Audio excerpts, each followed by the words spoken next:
ശാന്തി. മമ്മയുടെ അന്തിമ ദിവസം. മമ്മ തൻ്റെ കർത്തവ്യം പൂർത്തിയാക്കി വിട പറയുന്ന ദിനത്തിൻ്റെ ദൃശ്യങ്ങൾ ജഗദീഷ് ഭായി നമുക്ക് മുന്നിൽ വിശദീകരിക്കുകയാണ്. അന്ന് പറഞ്ഞല്ലോ, മമ്മ ശരീരം വിടുന്ന ദിവസം വ്യാഴാഴ്ച. मादेश्वरी जी वर्षों से मिला करती थी और उन्हें टोली दिया करते थे. പൊതുവെ വ്യാഴാഴ്ച മമ്മ എല്ലാവരെയും കാണുകയും എല്ലാവർക്കും യജ്ഞപ്രസാദം കൊടുക്കുകയും ചെയ്യുമായിരുന്നു. इस बार भी सभी वल से एक पंक्ति बांधे और एक दूसरे के बाद. അതേപോലെ ഈ വ്യാഴാഴ്ചയും ബാബ എല്ലാവരെയും ലൈനായിട്ട് മമ്മയുടെ അടുത്തേക്ക് വിളിപ്പിച്ച് മമ്മയുടെ വരദഹസ്തങ്ങളാൽ സ്നേഹത്തോടെ പവിത്രതയോടെ യജ്ഞപ്രസാദം വിതരണം ചെയ്യിച്ചു. ആ സമയത്ത് അന്ന് വ്യാഴാഴ്ച സദ്ഗുരുവാർ ദിവസം മമ്മ എല്ലാവർക്കും കൊടുത്ത ടോളി മധുബനിലെ തോട്ടത്തിൽ മുന്തിരിക്കുലകൾ പാകപ്പെട്ടിട്ടുണ്ടായിരുന്നു.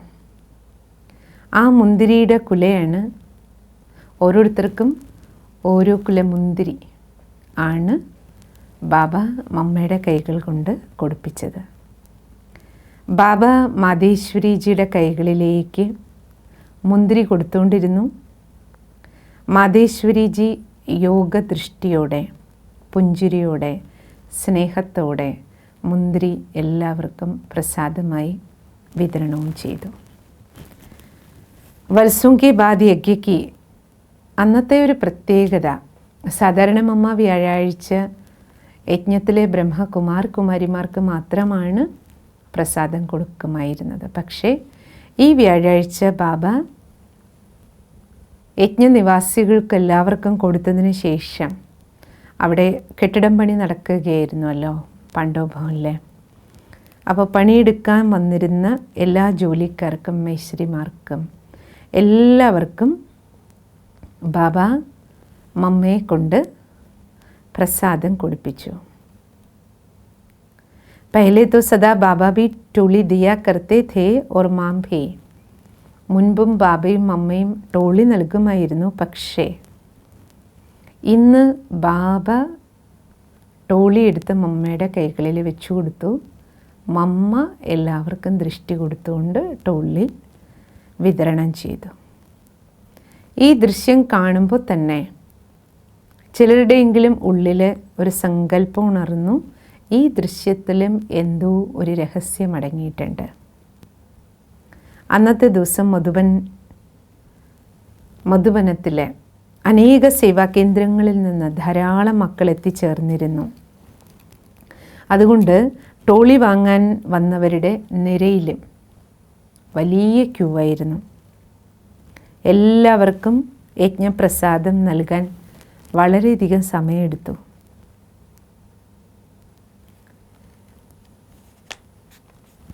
പക്ഷേ മമ്മയുടെ രൂപഭാവങ്ങളൊന്നും കണ്ടിട്ട് ആർക്കും തന്നെ തോന്നിയില്ല ഇന്ന് വിശ്വ ഇതിഹാസത്തിലെ ഒരു വലിയ സംഭവം നടക്കാൻ പോകുകയാണ്.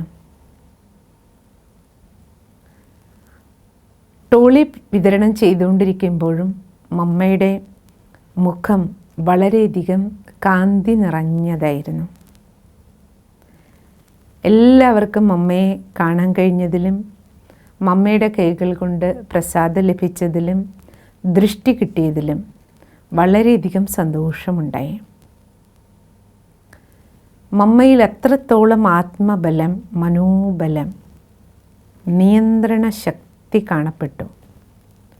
ശരീരത്തിൻ്റെ ഇത്രയും കഷ്ടം നിറഞ്ഞ അവസ്ഥയെ ഉള്ളിലൊതുക്കിക്കൊണ്ട് പുഞ്ചിരി തൂകുന്ന മനസ്സോടെ മുഖത്തോടെ ഇത്രയും സമയം എല്ലാവർക്കും മമ്മ യജ്ഞപ്രസാദവും ദൃഷ്ടിയും നൽകി. മണിക്കൂർ കണക്കിനായിരുന്നു യോഗയുക്ത അവസ്ഥയിലിരുന്ന് മമ്മ തൻ്റെ യോഗശക്തിയുടെ വരദാനം എല്ലാവർക്കും നൽകിയിട്ട് മാതൃത്വത്തിൻ്റെ മൗന സ്നേഹം പങ്കുവച്ചിട്ട് പോകുന്നതിന് മുമ്പ് പങ്കുവച്ചത്. അന്തിമ വിട. ഇതിനുശേഷം ടോളി വിതരണത്തിന് ശേഷം ഉച്ചയ്ക്ക് എല്ലാവരുടെയും ഭോജനവും കഴിഞ്ഞു. ബ്രഹ്മഭോജനത്തിന് ശേഷം എല്ലാവരും റെസ്റ്റ് എടുക്കാൻ വേണ്ടി പോയി. യജ്ഞത്തിലെയും ഏകദേശം എല്ലാ കാര്യങ്ങളും രാവിലെ മുതലുള്ള യജ്ഞകാര്യങ്ങളെല്ലാം പൂർത്തിയായി. ആഫ്റ്റർനൂണായി. അപ്പോൾ മമ്മയ്ക്ക് ഉള്ളിൽ തോന്നി ഇത് അന്തിമ വിട പറയാനുള്ള സമയമാണ്. അമ്മയ്ക്ക് സങ്കല്പം വന്നു, വിശ്വനാടകത്തിലെ ഏറ്റവും അത്ഭുതമെന്ന് പറയട്ടെ, എത്ര വണ്ടർഫുള്ളായിട്ടാണ് ഓരോ വ്യവസ്ഥകളും ഡ്രാമയിൽ സെറ്റ് ചെയ്യപ്പെട്ടിരിക്കണേ. മമ്മ അലൗകിക വിധിപൂർവം എല്ലാ മക്കളുമായും രാവിലെ ആത്മീയ സംഭാഷണം മൗനത്തിൽ ചെയ്തു. എല്ലാവർക്കും ദൃഷ്ടി നൽകി. അതിനുശേഷം വിശ്വവിസ്താരമാർന്ന സേവയ്ക്ക് വേണ്ടിയിട്ട് പോകാൻ അശരീരിയാകാനുള്ള നിമിഷങ്ങൾ അടുത്ത് വരികയാണ്. മാതേശ്വരിജിയിൽ ചില ചെറിയ അടയാളങ്ങൾ കൂടെയുള്ള സഹോദരിമാർക്ക് കാണപ്പെട്ടു. മമ്മ പോകുകയാണ് എന്ന്. ഉടൻ തന്നെ ബാബയെ അറിയിച്ചു. ബാബ മമ്മയുടെ അടുത്തെത്തി യോഗശക്തി നൽകിക്കൊണ്ടിരുന്നു.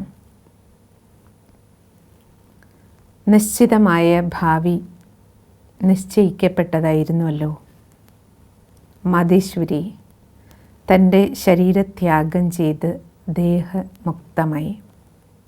ഇപ്രകാരം വിശ്വ ഇതിഹാസത്തിൽ ജൂൺ 24, 1965 ഏറ്റവും മഹാനായ ഒരു ആത്മാവ് ജഗദംബ സരസ്വതി എന്ന പേരിൽ ഈശ്വരീയ ജ്ഞാന ദാന കർത്തവ്യത്തിൽ തൻ്റെ സാകാര പാർട്ട് പൂർത്തിയാക്കി. ആ മുഖാരവിന്ദത്തിലൂടെ കേട്ട മധുരമായ ഗഹനമായ വിലയേറിയ ജ്ഞാനമുത്തുകൾ, ആ സ്വരം, ആ ശബ്ദം നിലച്ചു, ഓർമ്മയായി മാറി.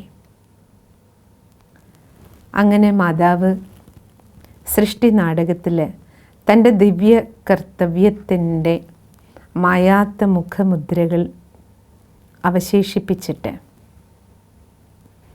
മമ്മ എല്ലാവരുടെയും ഹൃദയത്തിൽ അമരത്വം നേടി. सभी यज्ञवल्सों को सूचना देने में बाबा की दिव्य युक्ति. മമ്മ ശരീരം വിട്ട വാർത്ത എല്ലാവരെയും അറിയിക്കാൻ വേണ്ടി ബാബ ദിവ്യമായ യുക്തി കണ്ടെത്തി.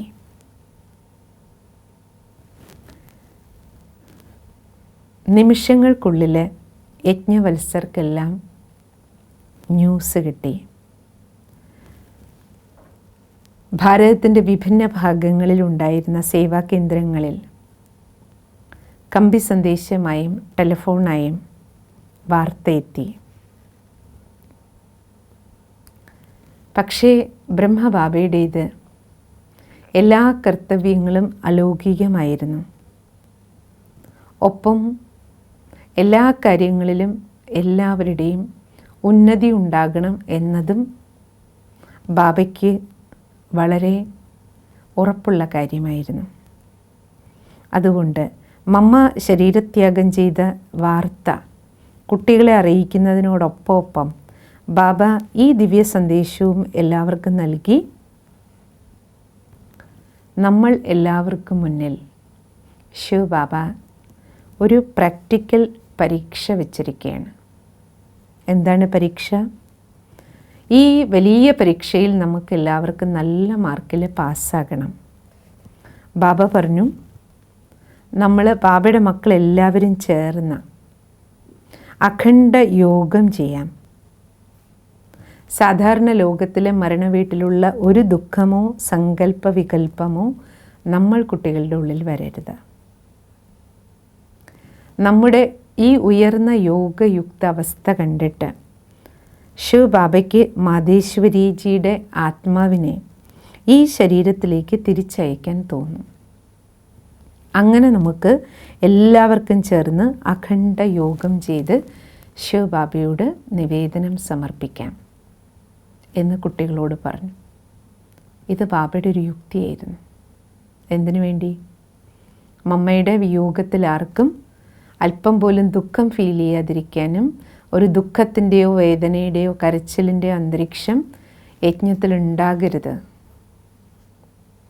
ഇത്രയും സർവശ്രേഷ്ഠ ജ്ഞാനം പഠിച്ച കുട്ടികൾ ഇത്രയും വലിയ ഒരു ദുർഘടന ഉണ്ടാകുമ്പോൾ അതും അലൗകികമായ രീതിയിൽ തന്നെ എങ്ങനെ ഹാൻഡിൽ ചെയ്യണമെന്ന് ബാബ കുട്ടികളെ ട്രെയിൻ ചെയ്യായിരുന്നു. സ്വന്തം വീട്ടിൽ ഇങ്ങനെ ഒരു വിപത്ത് ഉണ്ടാകുമ്പോൾ, ഇത്രയും പ്രിയപ്പെട്ട ഒരാളുടെ വേർപാടുണ്ടാകുമ്പോൾ ആ വേർപാടിൻ്റെ സമയം എങ്ങനെ കൈകാര്യം ചെയ്യണം, അത് ബ്രഹ്മബാബ സ്വയം കുട്ടികൾക്ക് എല്ലാവർക്കും ട്രെയിനിങ് കൊടുത്തു.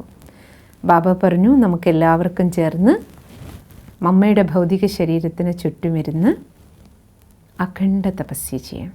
അപ്പോൾ ശിവബാബ ആത്മാവിനെ തിരിച്ചയക്കും. ഉള്ളിൻ്റെ ഉള്ളിൽ ബ്രഹ്മബാബയ്ക്ക് അറിയാം തിരിച്ച് വരില്ല എന്ന്. പക്ഷേ കുട്ടികളെ ബാബയ്ക്ക് ആ സമയത്ത് കുട്ടികളുടെ ഫീലിങ്സിനെ കൺട്രോൾ ചെയ്യാനും, എല്ലാവരും അഖണ്ഡ യോഗം ചെയ്യുമ്പോൾ എന്താവും, യോഗത്തിൻ്റെ സമ്പാദ്യവും എല്ലാവർക്കും കിട്ടും. ഇപ്രകാരം ബാബ ആ ദൃശ്യം, അന്നത്തെ നാടകത്തിലെ ദൃശ്യത്തെയും അലൗകികവുമാക്കി മാറ്റി ഓരോ കുട്ടികൾക്കും അവരവരുടെ മംഗളം യോഗം ചെയ്ത് തൻ്റെ സമ്പാദ്യം ഉണ്ടാക്കാനുള്ള അവസരവും ഉണ്ടാക്കി കൊടുത്തു. മമ്മയുടെ ശരീരം മുറിയിൽ നിന്ന് ഹിസ്റ്ററി ഹാളിലേക്ക് കൊണ്ടുവന്നു. ബാബ പറഞ്ഞത് കേട്ട് എല്ലാ യജ്ഞപുത്രരും അചഞ്ചലമായ യോഗാവസ്ഥയിലിരുന്ന് മെഡിറ്റേഷൻ അവിടെ ഹിസ്റ്ററി ഹാളിലിരുന്ന് യോഗം ചെയ്യാൻ തുടങ്ങി. കാരണം എല്ലാവർക്കും മതേശ്വരിയോട് അപാരമായ സ്നേഹമായിരുന്നു. പക്ഷെ എല്ലാവരും പ്രയത്നിച്ചു നമ്മുടെ യോഗം ഇത്രയും സഹജമാകണം, ഇത്രയും ശക്തിശാലിയാകണം, സ്റ്റേബിൾ ആവണം. ശിവ് ബാബയ്ക്ക് നമ്മുടെ പ്രിയപ്പെട്ട മമ്മയെ നമ്മൾ കൊച്ചു കുട്ടികളുടെ പരിപാലനയ്ക്കായി തിരിച്ചയക്കാൻ തോന്നണം. ഇതേ സന്ദേശം ബാബ അന്യ സേവാ കേന്ദ്രങ്ങളിലും കൊടുത്തു. വരാൻ പറ്റാതെ അതാത് സേവാ കേന്ദ്രങ്ങളിലിരിക്കുന്നവരും അവിടുത്തെ സെൻറ്ററുകളിൽ ഇരുന്നു കൊണ്ട് അഖണ്ഡ യോഗം ആരംഭിച്ചു. അങ്ങനെ അന്തരീക്ഷം മുഴുവൻ അവ്യക്തസ്ഥിതിയുടേതായി മാറി. സാമൂഹിക രൂപത്തിൽ യോഗാഭ്യാസം നടന്നു. യോഗത്തിൻ്റെ ഉയർന്ന സ്ഥിതിയിൽ എല്ലാവരും മുഴുകി. ഒരു തരത്തിലുള്ള ഇളക്കമോ ശോകമോ വാക്കുകളോ മൃത്യുലോകത്തിൻ്റെ യാതൊരു അടയാളങ്ങളും, മൃത്യുലോകത്തിൽ കലിയുഗത്തിലൊരു വീട്ടിൽ മരണം ഉണ്ടാകുന്ന സമയത്തെ യാതൊരു സ്ഥിതിയും ഉണ്ടാക്കാത്ത രീതിയിൽ ഏറ്റവും പ്രിയപ്പെട്ട അതിസ്നേഹിയായ മമ്മയുടെ വേർപാട് മക്കളുടെ ഉള്ളിലൊന്നും വിലാപം ഉണ്ടാക്കാത്ത രീതിയിൽ ബാബ അന്തരീക്ഷത്തെ തയ്യാറാക്കി. എല്ലാവരും യോഗ സാധനയിൽ മുഴുകി. യോഗത്തിൽ മുഴുകിയപ്പോൾ എല്ലാവരും എല്ലാം മറന്നു. ഇത് ബ്രഹ്മബാബ രചിച്ച യുക്തിയായിരുന്നു. ഈ യുക്തിയിലൂടെ ബാബ കുട്ടികൾക്ക് ഇത്രയും വലിയ പരിതസ്ഥിതിയെ മറികടക്കാനുള്ള ശക്തി പകർന്നു. നോക്കൂ, അന്തരീക്ഷത്തിൽ മമ്മയുടെ വേർപാടിൻ്റേതായ ഒരു അലയുണ്ടാക്കാൻ ബാബ അനുവദിച്ചില്ല. ലൗകിക് രീതിയിലുള്ള മനോഭാവമാണെങ്കിൽ ആ സമയത്ത് യജ്ഞത്തിലുണ്ടാകുന്ന അവസ്ഥ എന്താകും? ഇപ്രകാരം ബാബ പഠിപ്പിക്കുകയായിരുന്നു.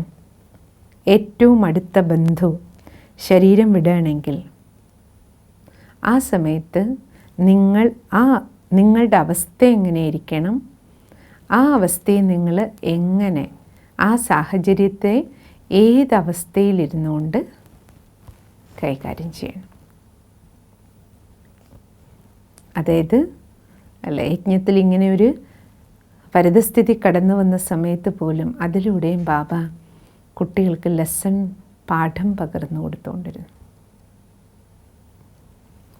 പഹലെ സെ ഹി വത്സോं को तैयार करना. മുൻപേ കുട്ടി ബാബ മുരളിയിലൂടെ കുട്ടികളെ തയ്യാറാക്കിയിരുന്നു.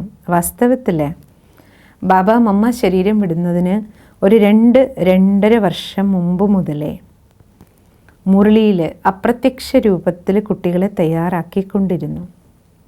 ബാബ മുരളിയിലൂടെ സൂചന നൽകിയിരുന്ന, മക്കളെ, നമ്മുടെ എല്ലാവരുടെയും മാതാവും പിതാവും ശിവബാബയാണ്. ശിവബാബയാണ് സദാ പ്രകാശം ചൊരിയുന്ന മാതാവ്.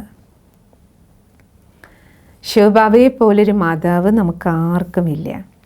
അതിനാൽ മക്കളെ, ദേഹധാരികളിൽ നിന്ന് ബുദ്ധി മാറ്റൂ. ഒരു ശിവബാബയിൽ മാത്രം ബുദ്ധി വയ്ക്കൂ. ചിലപ്പോൾ ബാബ പറയുമായിരുന്നു, മക്കളെ, സാകാര രൂപത്തിൽ നിങ്ങൾക്ക് ഈ ബ്രഹ്മാവ് മാതാവാണ്. ശിവബാബ ആത്മാക്കളുടെ പിതാവാണ്. ശിവബാബ ബ്രഹ്മാമുഖത്തിലൂടെ ജ്ഞാനം നൽകി മർജീവ ജന്മം തന്നിരിക്കുകയാണ്. പക്ഷേ ശരീരത്തിൻ്റെ ദൃഷ്ടികോണിൽ ബ്രഹ്മബാബ പുരുഷനാണ്. ജ്ഞാനത്തിൻ്റെ അതിസൂക്ഷ്മ ദൃഷ്ടികോണിൽ ബ്രഹ്മബാബ നിങ്ങളുടെ മാതാവാണ്. ബ്രഹ്മാമുഖത്തിലൂടെ രചിക്കപ്പെട്ട ബ്രാഹ്മണ കുട്ടികളാണ് നിങ്ങൾ. അതിനാൽ ബ്രഹ്മാവ് നിങ്ങളുടെ വലിയ അമ്മയാണ്. മാതാ ഗുരു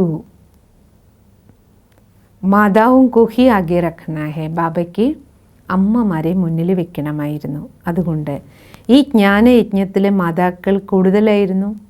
യജ്ഞ സംരക്ഷണത്തിന്, യജ്ഞകാര്യങ്ങൾ നല്ല രീതിയിൽ നടത്തിക്കൊണ്ടു പോകുന്നതിന് സരസ്വതിജിയെ ബാബ നിമിത്തമാക്കി.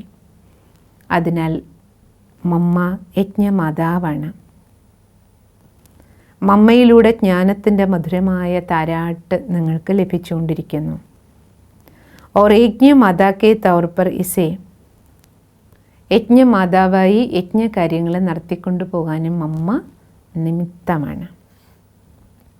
കബി ബാബ എ ബി കേത്തെ, ചില സമയത്ത് ബാബ മുരളിയിലൂടെ പറയുമായിരുന്നു, വത്സും अब जब आपको त्रिमूर्ति त्रिकालदर्शी त्रिलोकी नाथ स्वर्ग की राज्यभाग्य देने वाले, നിങ്ങൾക്ക് ത്രിമൂർത്തിയും ത്രികാലദർശിയും ത്രിലോകീനാഥനും സ്വർഗീയ രാജ്യഭാഗ്യം നൽകുന്ന ദിവ്യബുദ്ധി, ദിവ്യദൃഷ്ടി ദാതാവ് ശിവബാബയെ കിട്ടിയിരിക്കുകയാണല്ലോ.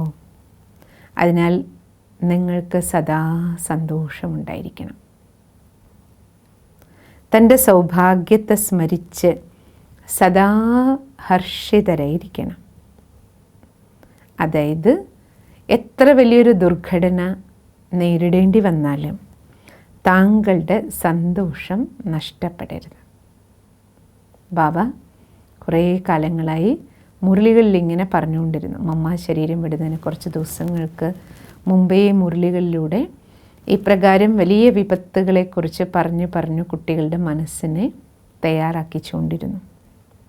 बच्चे, इस ज्ञान और योग के फलस्वरूप आपको അതീന്ദ്രിയ സുഖ സെ, ബാബ പറഞ്ഞു, മക്കളെ, ജ്ഞാനയോഗത്തിൻ്റെ റിസൾട്ടായി താങ്കൾക്ക് അതീന്ദ്രിയ സുഖത്തിൻ്റെ അനുഭൂതി ഉണ്ടായിരിക്കണം. यहाँ तक कि यदि कुछ ऐसा हो जाए जो न आपके मन में था न चित्त में, तो अभी आपके आनंद की परिकाष्ठा बनी रहनी चाहिए. അതായത് ബാബ പറഞ്ഞു, മക്കളെ, എന്ത് തന്നെ സംഭവിച്ചാലും നിങ്ങളുടെ മനസ്സിലോ ചിത്തത്തിലോ ആനന്ദം കുറയരുത്. ആനന്ദം അതിൻ്റെ ഉയർന്ന അളവിലുണ്ടായിരിക്കണം എപ്പോഴും. इसलिए याद रखो बच्चे, अम्मा मरे तो भी हलवा खाओ. ബാബ പറയുമായിരുന്നു, മക്കളെ, അമ്മ മരിച്ചാലും ഹൽവ കഴിക്കണം. അർത്ഥം അല്ലേ, മാതാവ് തന്നെ ശരീരം വിട്ടാലും സന്തോഷം നഷ്ടപ്പെടരുത്. അബ് തോ ആപ്കോ ശിവ് ബാബ മിൽ ഗയേ. കാരണം നിങ്ങൾക്കെല്ലാവർക്കും അവിനാശിയായ മാതാവിനെ, പിതാവിനെ, ശിവ് ബാബയെ കിട്ടിക്കഴിഞ്ഞുവല്ലോ. ജോ അമർ പിതാ ഹേ. ബാബ നിങ്ങളുടെ അമര പിതാവാണ്, അമരനാഥനാണ്. और जिनसे ही हमारे सर्व संबंध है. शिव ബാബയോടൊപ്പമാണ് നിങ്ങൾക്ക് സർവ സംബന്ധവും. यदि अन्य किसी भी देदारी का देहाभासन होने पर कोई शराबी आंसू बहाएगा तो मानो. എന്നിട്ട് ബാബ ഇതും പറഞ്ഞു, നോക്കൂ, ആരെങ്കിലും ഒരു ശരീരധാരി ദേഹം വെടിയുമ്പോൾ നിങ്ങൾ അവർ ദേഹം വെടിഞ്ഞതിൻ്റെ പേരിൽ കണ്ണീരൊഴുക്കിയാൽ നിങ്ങൾ ദേഹ അഭിമാനികളാണ്. നിങ്ങൾ ഈശ്വരീയ പഠിത്തത്തിൽ തോറ്റുവെന്നർത്ഥം. നോക്കൂ ബാബ എങ്ങനെ മക്കളെ തയ്യാറാക്കിയിരുന്നതെന്ന്. തബ് ഉസ് സമയ ബാബ കെ മഹാ ബോൾ സുനത്തെ സമയ. പക്ഷേ മുരളിയിലൂടെ ഈ മധുര മഹാവാക്യങ്ങളൊക്കെ കേൾക്കുമ്പോൾ മക്കളാരും വിചാരിച്ചിരുന്നില്ല ബാബ ഇപ്രകാരം വാണി ഉച്ചരിക്കുന്നത് മക്കളെ തയ്യാറാക്കാൻ വേണ്ടിയിട്ടാണ്. അല്ലെ, വിശ്വനാടകശാലയിൽ ഇത്രയും വലിയ മഹാസംഭവം നടക്കാൻ പോവുകയാണെന്ന് അപ്പോഴൊന്നും മക്കൾക്കാർക്ക് മനസ്സിലായില്ല. ഇത് സ്വയം യജ്ഞമാതാവ് തന്നെ വിട പറയാൻ പോവുകയാണെന്നോ അതിനുവേണ്ടി തങ്ങളെ മുൻകൂട്ടി ബാബ തയ്യാറാക്കണമെന്ന് ആർക്കും മനസ്സിലായില്ല. ഇതിലൂടെ നമ്മളെന്ത് മനസ്സിലാക്കണം?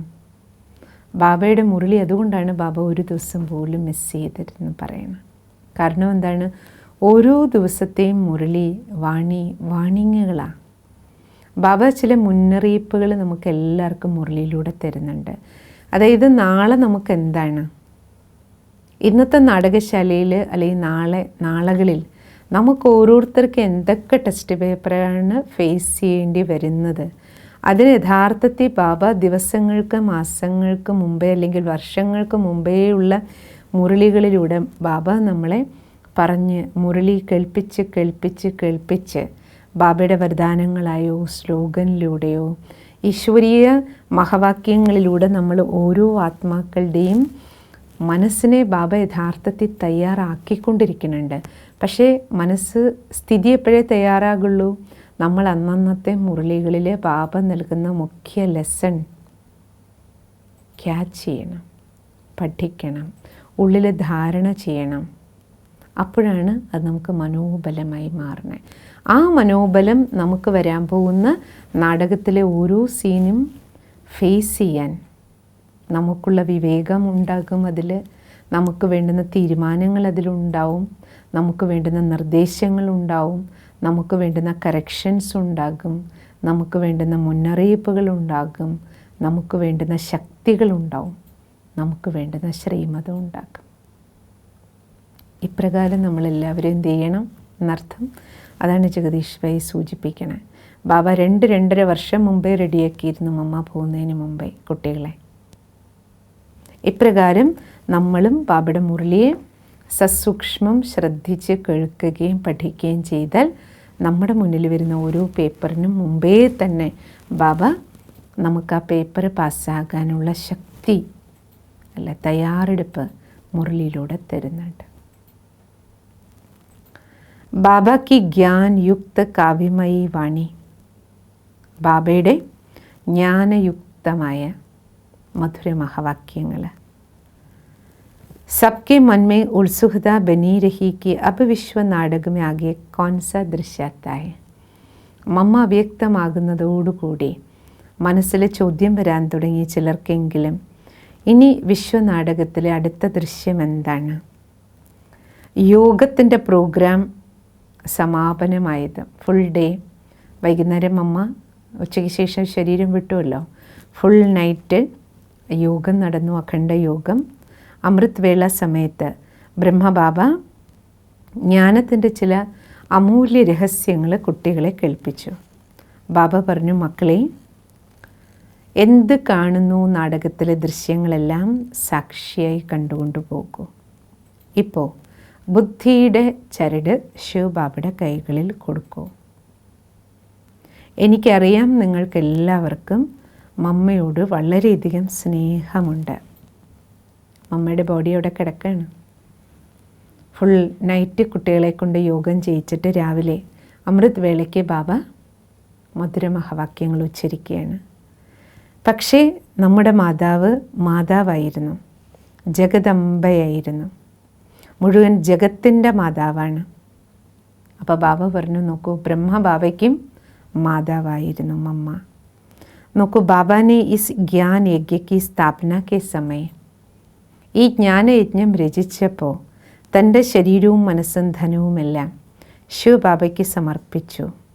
ബാബ സ്ഥൂല രൂപത്തിൽ ഈ മാതാക്കൾക്ക് മുന്നിൽ സർവസ്വവും സമർപ്പിച്ചു. ഈ യജ്ഞത്തിലെ മാതാക്കൾക്ക് മുന്നിൽ അഗ്രഗണ്യ സ്ഥാനമായിരുന്നു മമ്മയുടേത്. യജ്ഞമാതാവ് ശരീരം വിട്ടതിൽ ഏറ്റവും കൂടുതൽ ഫീലിംഗ് ഉണ്ടാകണമെങ്കിൽ അത് ബ്രഹ്മബാബയ്ക്കല്ലേ ഉണ്ടാകേണ്ടത്? കാരണം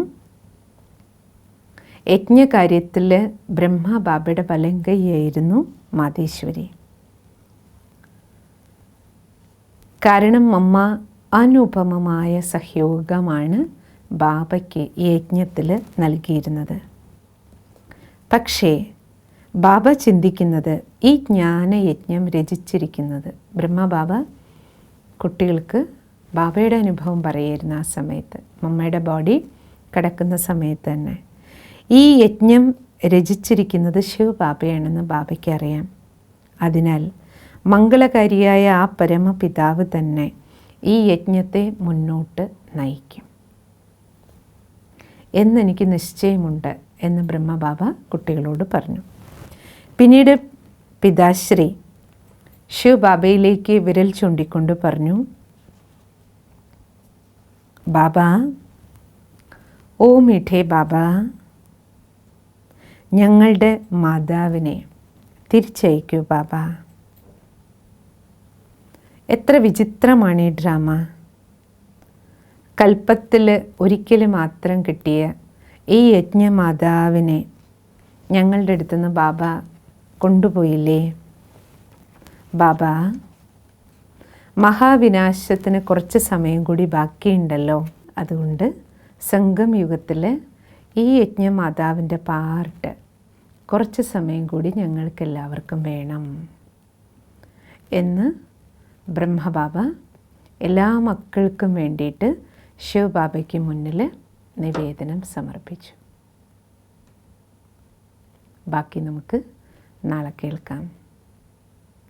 ഓം ശാന്തി.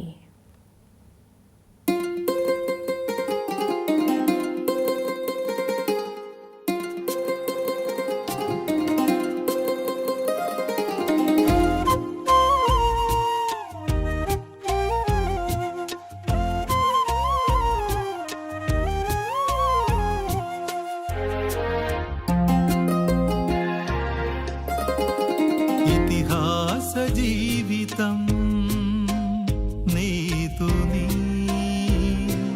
మాయాత కాంతియ మంగళ